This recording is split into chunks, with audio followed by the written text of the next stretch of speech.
Doctor BR Ambedkar Konaseema జిల్లా ముమ్మిడివరం నియోజకవర్గం పోలవరం మండలం కేసనకుర్రుపాలెం జిల్లా పరిషత్ హైస్కూల్లో ప్రకృతి వ్యవసాయం ఆరోగ్యంపై అవగాహన ర్యాలీ నిర్వహించారు. హైస్కూల్ విద్యార్థులకు ఏటీఎం మోడల్ మీద ఫీల్డ్ విజిట్ చేసి ద్రవ జీవామృతం ఆవశ్యకత తయారు చేసే విధానంపై అవగాహన కల్పించారు.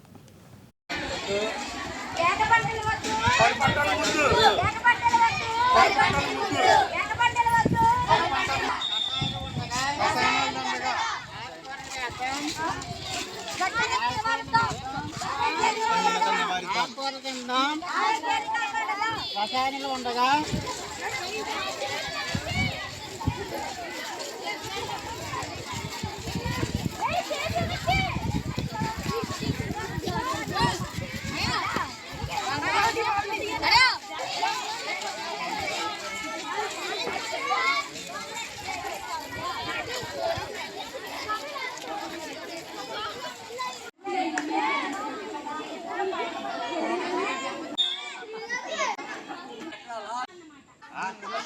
చెప్పాలి.